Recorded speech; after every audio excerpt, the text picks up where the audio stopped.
Right. Thank you very much. Health bills, rightly, Madam Deputy Speaker, don't come around too often, so when they do, there needs to be good reason. My conclusion from the necessary establishment of the integrated care systems, the so-called triple aim, the removal of the competition aspect to the new power of direction being spoken about, is that there is good reason for legislation at this time. It's obviously a vast bill, but because they don't come around very often, it's understandable that colleagues and officials will use the opportunity to give legislative cover to things that they've been working on for a long time, and HSIB is a very welcome example of that. So I want to focus on three areas. Let me start with workforce, then primary care, and in doing so I refer the House to my entries in the register. On workforce, I remember publishing the cancer strategy in 2018.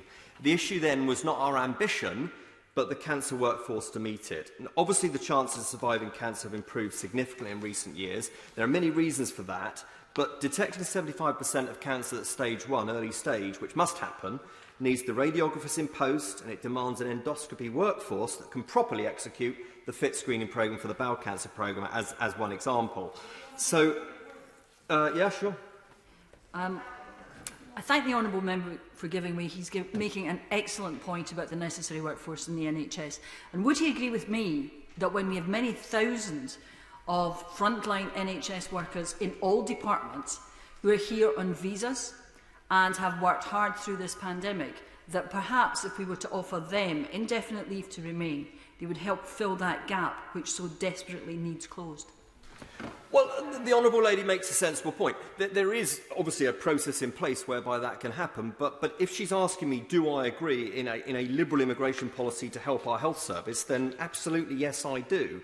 So addressing the cancer workforce, Madam Deputy Speaker, and the wider NHS staffing picture, it's not an omission from the bill, because you can't legislate staff shortages out of existence. But if we don't address this issue, as my right honourable friend said, and face up to the long-term structural gaps that we have, many of the reforms around tackling the backlog and building back better, they won't amount to a row of beans.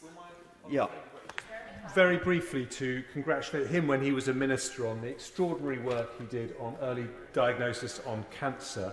And is he aware that the Select Committee has just opened an inquiry? We had our opening session yesterday on this very issue, on how we have the right workforce in place to deal with these very important issues.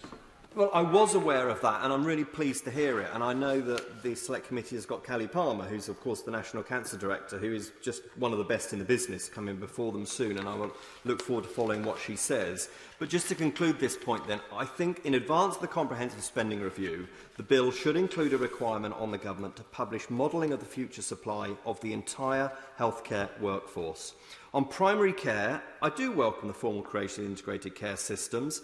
I would say we need them to realise their potential and to do so fast. What do I mean by that? Well, if they're going to work, then general practice needs to embrace the wider primary care family, and that means finally recognising the potential of community pharmacy, ophthalmology and dental services as vehicles of prevention as much as they are vehicles of treatment.